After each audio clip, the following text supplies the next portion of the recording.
Hello and welcome back to Life is a Scale Model. Today's episode we're going to be completing our NX01 project. But before we jump in, I just want to tell you about a couple of things that I did in between videos, off camera, just to try to get a little bit more accuracy out of our model.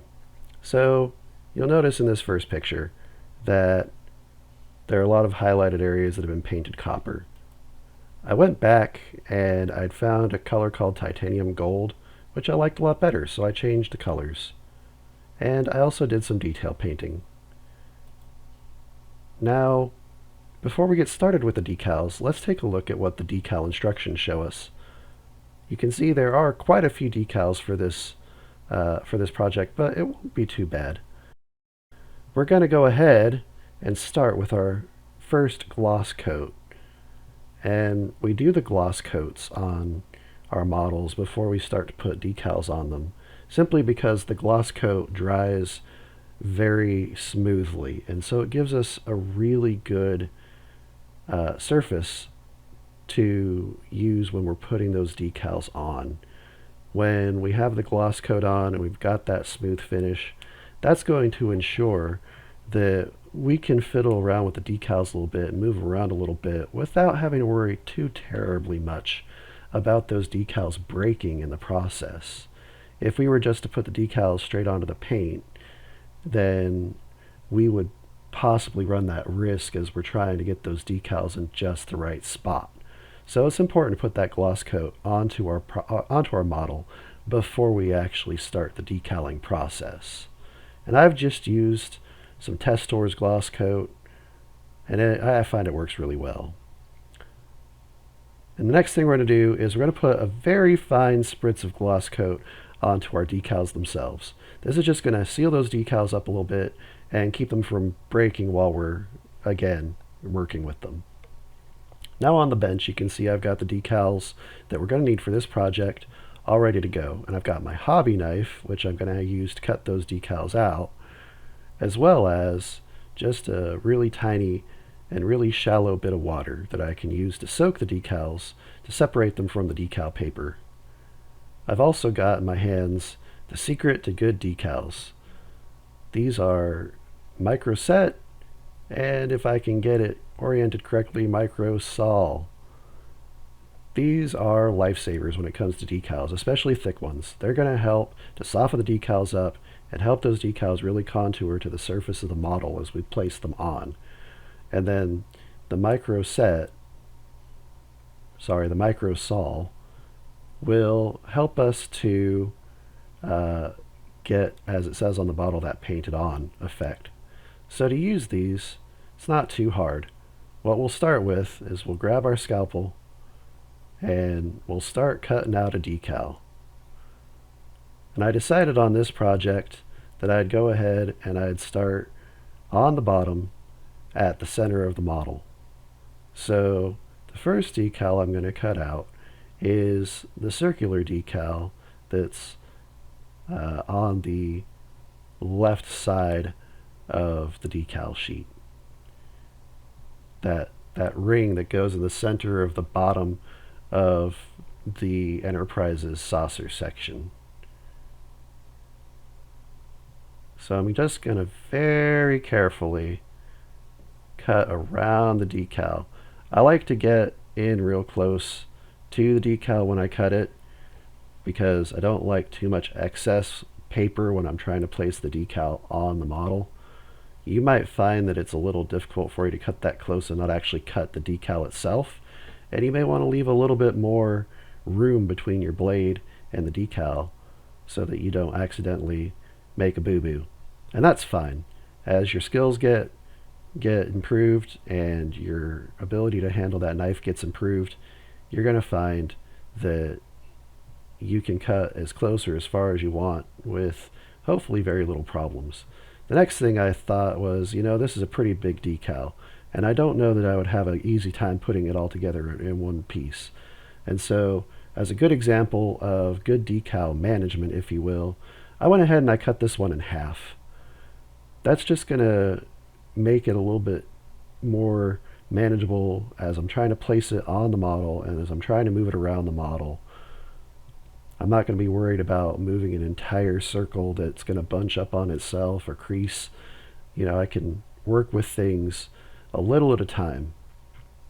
And it's totally okay to do that. If you feel like a decal is just too big to lay down in one giant piece, go ahead and take a look at the decal and the model and kind of figure out where you feel like it would be best for you to go ahead and make some cuts and get those decals down to sizes that you feel comfortable working with so that you don't make a big boo-boo and end up wrecking your decal in the process. Now the most boring part, we kind of just have to sit and wait for that decal paper to absorb that water. It's tedious. You have to do it for each and every one of them.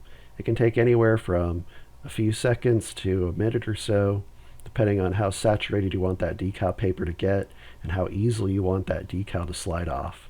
But it's just a fact of life. We sit there and we stare at it and we wait and we wait and we wait until the decal is finally ready for us to use. And sometimes I'll leave the decal number on there and then I'll give it a wipe, and if the numbers come off, you can be pretty sure that the rest of the decal is probably ready as well. In the meantime, you can take your model and with your brush or whatever you're using, go to the area where you're going to be putting the decal and put a nice, generous glop of micro set. Micro set comes first. Micro set is going to soften up the decal as we're trying to place it on the model. And it's also going to allow us to move that decal around for a much longer period of time than if we just try to put the decal straight onto the model. Once your decal is ready, take it out of your water, give it a good shake so you get that excess water off, and then just take your brush and your tweezers and just slowly slide that decal paper out from under that decal and slide the decal onto the model.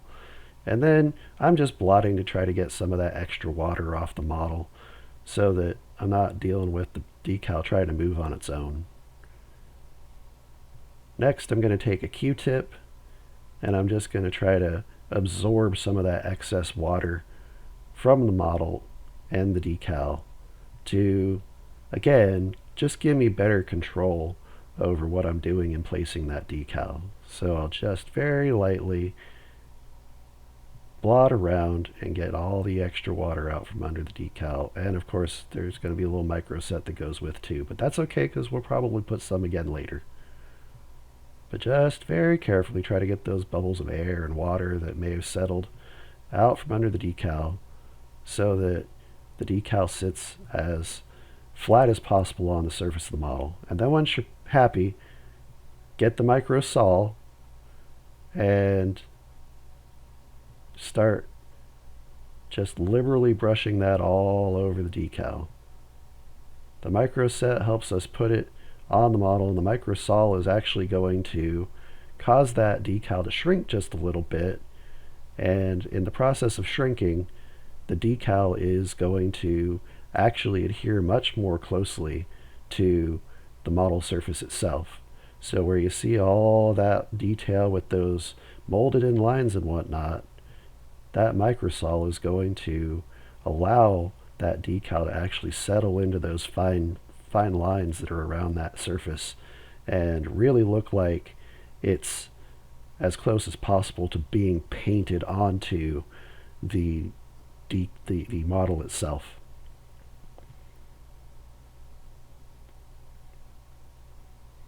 Next, we're going to show some pictures of our finished decals, which I did off screen just to save you guys some boredom and some time. Hopefully, you can see from the pictures, though, that our model looks really, really shiny and glossy, and that's because, well, it is. So, next we're going to hit it with our dull coat. This is going to serve two purposes. One, it's going to seal those decals onto the model so that they don't break in two. It's going to help us to dim that shine. So I'm going to use this flat lacquer. This is Model Master brand. They're not in business anymore. But don't worry, because I'm going to link in the description below the test store equivalent, which I have been told is basically the exact formula that the Model Master was. And I can tell you from the way it smells, I'm pretty confident in that. So when you're ready to seal those decals on, just do like you did with all your other sprays. Just back and forth in short bursts in a U shape with your hand, and just go ahead and put a good coat of that dull coat on there, and that will give us that nice matte finish that makes the model look less like a plastic toy and more like a real world object that you might expect to see in the Star Trek universe here. I'm just doing the same process again with the top end. I learned from the gloss coat that it was better to do the bottom before I do the top, because I had a little bit on the top where the gloss coat stuck to my little spinner and it made it look a little bad. But when I went back and did my decals and did the dull coat, everything looked fine. So no harm, no foul. Now for the obligatory Starship beauty shots. Here you can see we've got those decals on really well, and they're looking real nice. They've all conformed to all of the surfaces really well, and they're all straight and where they should be. And our little starship that could just looks like $1,000,000 here. Our final few shots will be of the saucer section, because every Star Trek fan needs to do that with their models that they build. And you can see just how well these decals have conformed. They were a little thick, but if you do plenty of microset and microsol, they will turn out just fine. And now for some post-mortem notes. What did we learn? Well, first of all, these nacelles don't align terribly well. You could probably go ahead, if you're feeling brave, and cut the little snap together nubs off and try to align them independent of that. But I'm not entirely certain that's the problem, so don't take my word on it just yet. We might go ahead and test that on another copy of this later, just to see what happens. But what I found was there was a ridge line that ran across those nacelles, and I had to kind of sand a little bit to get them to look more flush. So go ahead and be conscientious of that when you're building this kit. Also, since we're on the spot, it should be said that these warp nacelle decals are a little hard to put on here on the bottom of the nacelles. There's not a lot of clearance for those decals to sit without bumping into something else. So take your time, just be very purposeful in how you place them. Try to take those front decals that go behind those copper rings and come at them from the front end of the nacelle so you can tuck it in there behind the pylon, and that'll give you the best clearance you're going to get, I think. You can see from this picture that our impulse engines didn't turn out terribly well, but we tried, and we'll probably try again later.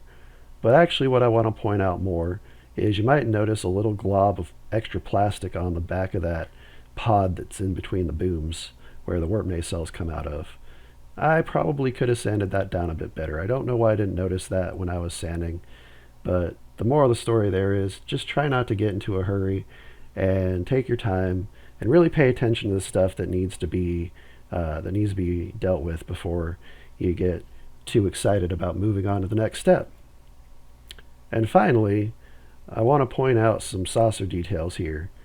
I had to actually reference my Haynes manual to identify what this area of the ship was called, but these are cargo bay loading areas on the ship. And the decal that includes that spot comes as one solid piece. However, you can see that they're a little bit recessed, and I wasn't quite certain that having them that way would necessarily turn out all that great for me if I just left the thing as one piece. But I also didn't want a teeny tiny piece floating around my bench that could get lost. So what I did is I very carefully put a notch from the inside of the decal to the outside that was the same general shape as the notch of the saucer, so that when I laid the decal down, that little yellow and red piece that goes in the cargo bay loading area would sit more flush with the surface of the model. And I'm really pleased with the results there. In fact, I'm really pleased with all the results that we got with this model build. I'm looking forward to the next. And speaking of the next, we're going to be moving on from this project to the NX01 refit. So stick around because we are just getting started with Project 2500. I appreciate you tuning into the channel and watching the video. It would be supremely helpful if you would leave a like and subscribe to the channel. Tell your friends about us. And until I see you next time, have a safe day and